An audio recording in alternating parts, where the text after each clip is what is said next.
名獎章獲32歲嘅武飛，以及係在外專家張榮臻。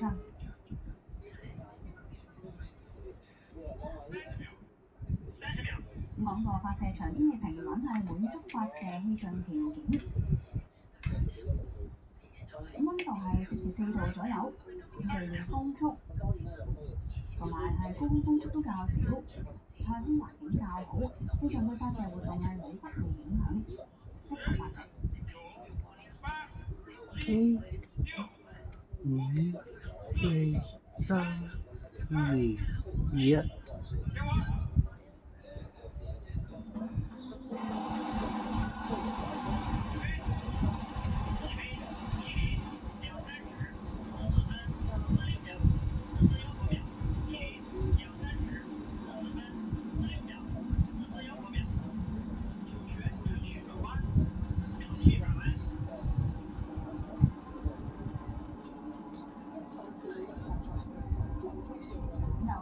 嗰度有嘢睇到嘅。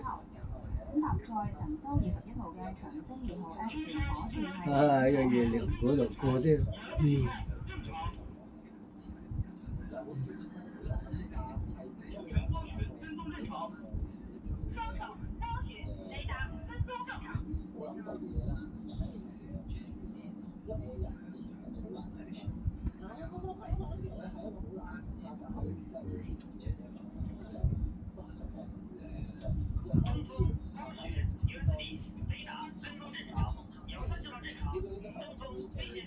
温量。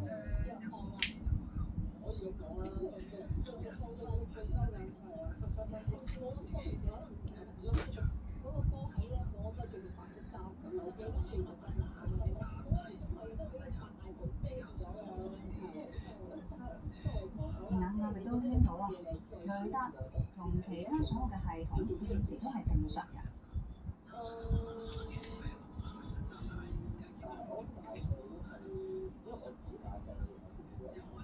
啱啱見到搭載神舟21號載人飛船嘅長征2號 F-21運載火箭順利升空。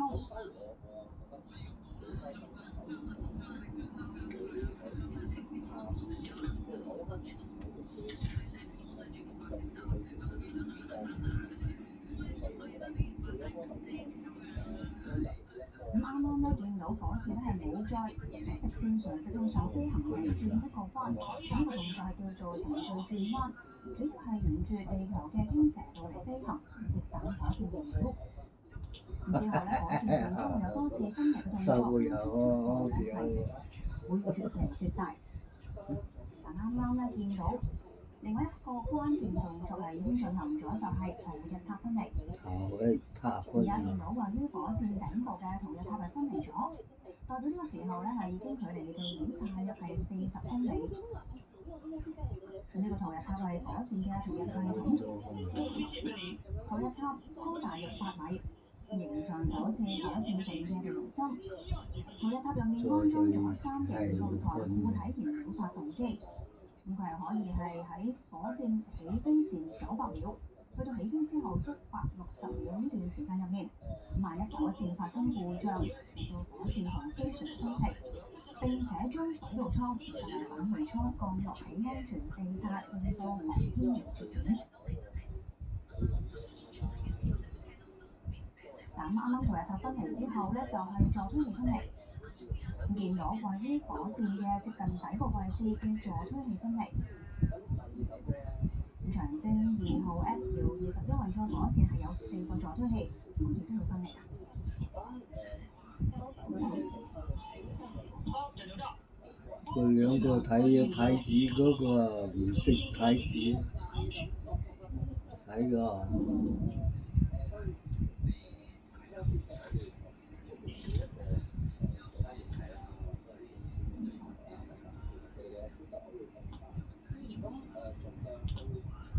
而家就係整流罩分離，喺2級火箭帶住神舟21號飛出大氣層，同時保護飛船嘅整流罩都同火箭分離。整流就係位於運載火箭嘅頂部保護飛船。喺大氣層入面飛行時，整流同隔熱嘅火箭衝出大氣層之後，為咗減輕重量咧，就要加一個整落站。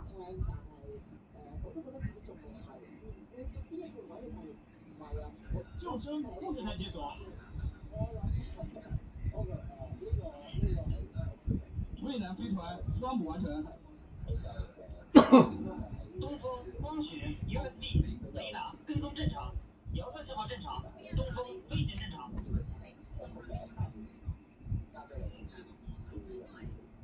而家齊爺就繼續匯報光學啦，話 USB 雷達跟蹤正常，亦都話遙測信號同飛行亦都正常。見到頭先係交整流罩嘅動作咧，亦都係非常乾淨利落，標誌住成功發射係邁進咗一步。值得留意嘅係，而家係由北京航天飛行控制中心負責監察整個嘅升空任務。北京作為總調度同測控通訊系統嘅代表，係匯集所有信息，傳遞所有嘅指令，可以稱得上係聯通天地，聲傳八方。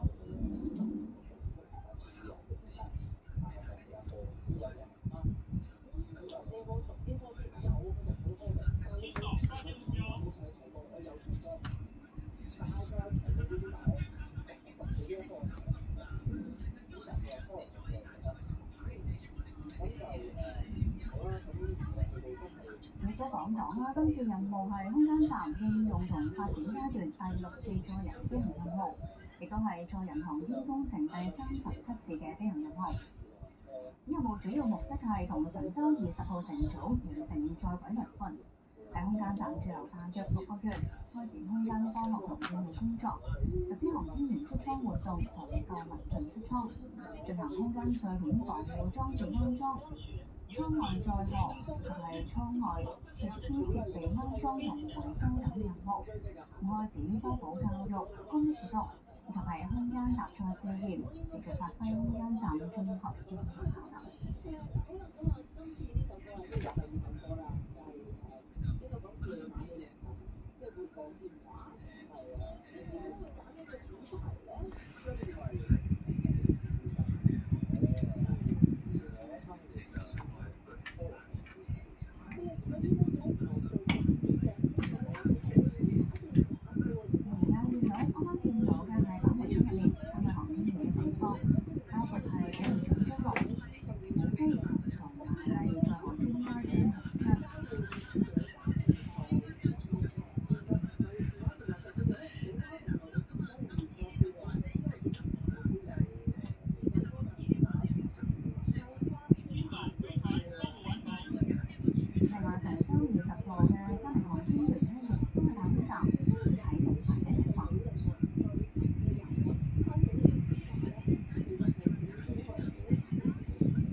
神舟12號嘅載人飛行任務嘅。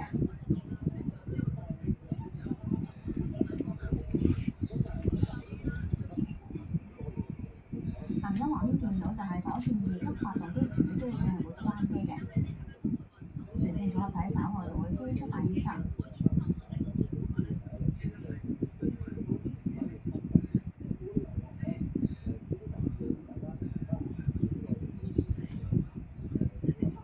北京航天飛行控制中心都宣布2級發動機主機關機，標誌住神舟21號載人飛船升空係長達460秒。而家開始神舟21號載人飛船就會轉靠4個2級發動機嘅有機發動，慢慢係將載人飛船係送到去原定嘅位置。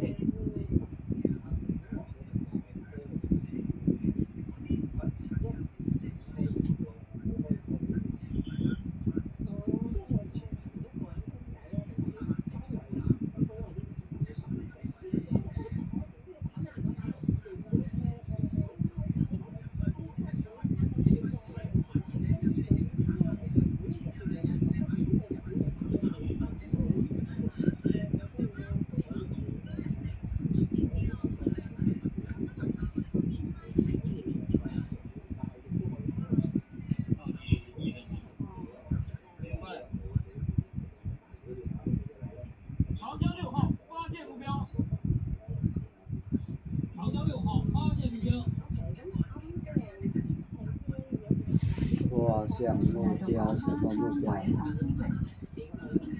本子領獎將會執行過神舟10號載人飛行任務，冇飛行裝服裝都係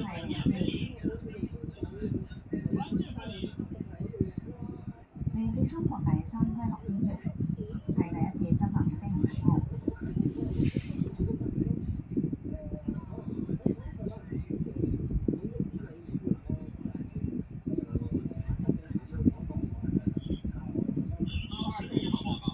集體激光機，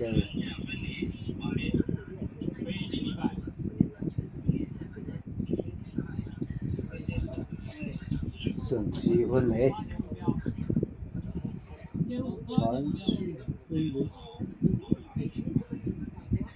啱啱就船箭總體分離完畢，頭先火箭2級發動機油機關機之後呢，咁喺燃料用盡之後就會停止工作，船箭就會分離。經過大約500幾秒嘅飛行，長征2號 F2運載火箭就將神舟21號飛船送到去距離地球最近200公里，咁最遠383公里嘅橢圓軌道上面。標誌住長征2號 F2運載火箭呢，亦都圓滿完成咗自己使命，標誌住火箭系統任務圓滿成功。分離之後嘅火箭呢，係會跌入大氣層嘅銷毀，而載人飛船就會依靠自身動力去調整姿態。火箭嘅分離系統作用呢，係將火箭喺飛行過程中已經完成嘅既定工作，而且繼續飛行當中用嘅部分去分離，而且等咗佢，咁從而改善火箭質能特性，提高運載能力。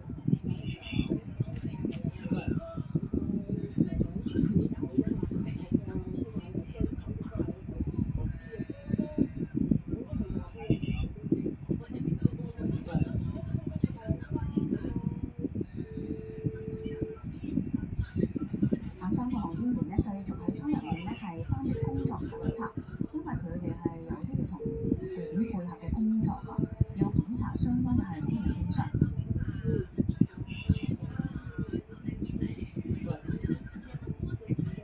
咁而嚟緊其中嘅關鍵動作呢，就係打開推進艙外面嘅太陽帆板，我哋升空之後600幾秒鐘。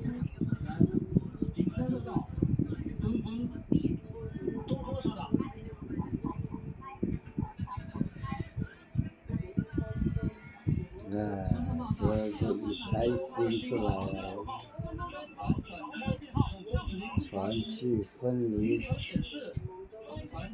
咁而家見到嘅係神舟21號推進艙外面嘅太陽帆板已經打開，然後檢查係咪通電，呢個步驟係相當重要，因為需要盡快展開太陽能電池帆板，俾載人飛船具備自主嘅能源供給能力，跟住逐步啟動有效載荷。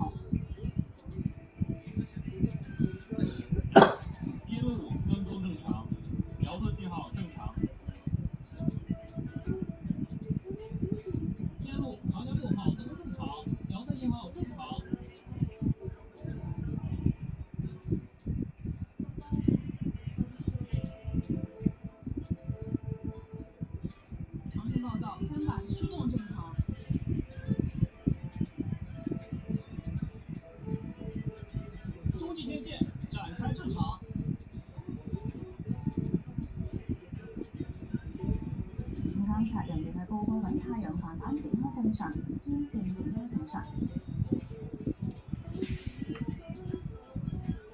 神舟21號，我是北京。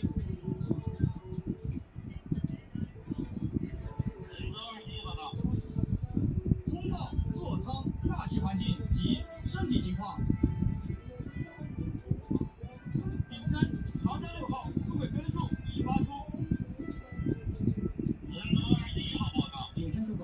飛船座艙大氣環境正常，航天員感覺良好，完畢。北京明白。咁啱啱話神舟21號嘅航天員報告，飛船環境正常，航天員感覺良好。北京明白。這就是上來的答案。神舟21號，我是北京。經地面確認，座艙環境正常，可以打開面窗。明白。在电川。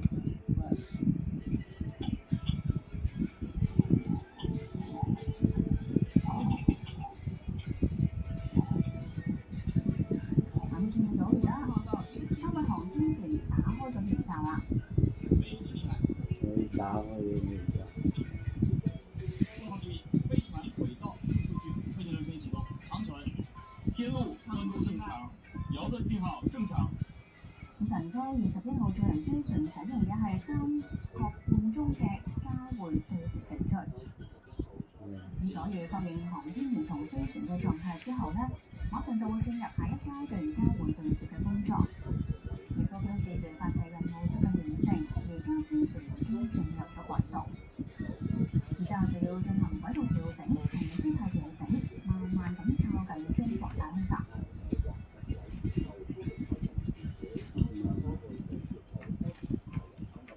睇佢哋相接先。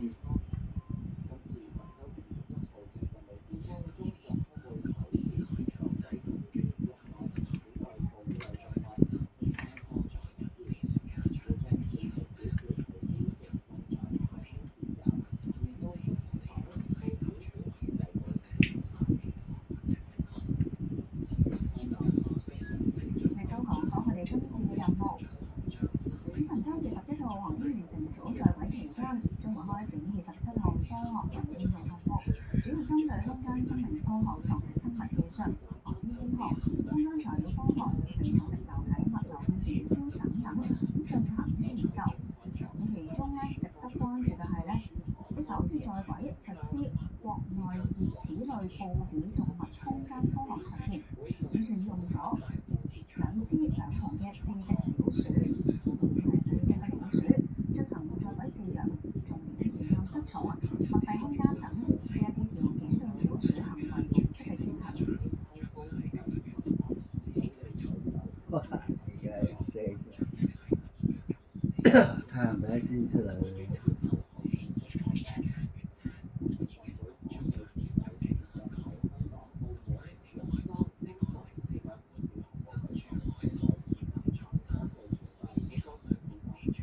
而呢4隻老鼠會喺太空站飼養5至7日，之後會隨神舟21號載人飛船，係會隨神舟20號載人飛船係返地球，再交由地面科研人員作下一步嘅科學研究。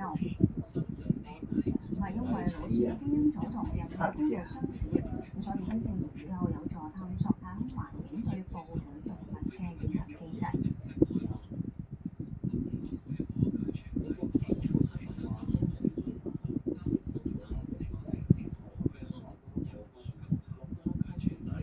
因為今次係第一次大老鼠上太空做研究，從而要同大家講多少少。佢哋係喺300隻動物入面係進行而出㗎，要通過嚴格嘅體力同智力測試。21號載人飛船已進入近地點高度200公里，原地點高度363公里，傾角41.5度，周期約1小時30分鐘的預地軌道。飛船座艙環境正常，航天員狀態良好，飛船滿足執行3.5小時自主快速交會對接條件，後續工作按正常飛控計劃實施。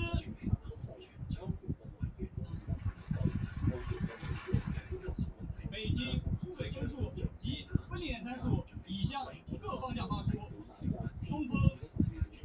东风收到。华山收到。江阴收到。天路收到。长江6号收到。长城收到。天宫收到。天中曙光收到。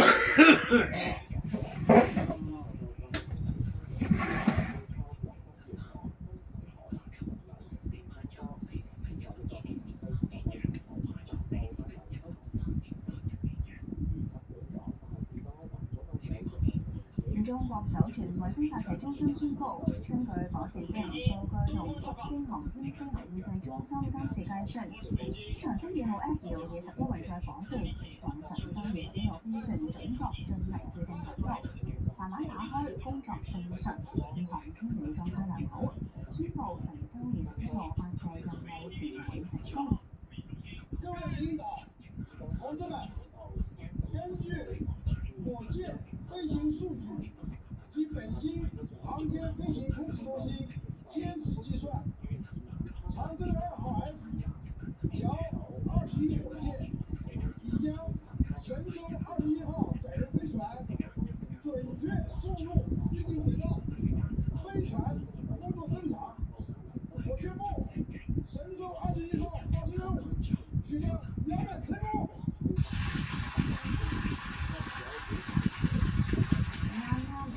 酒泉衛星發射中心宣布話，神舟21號發射任務係圓滿成功。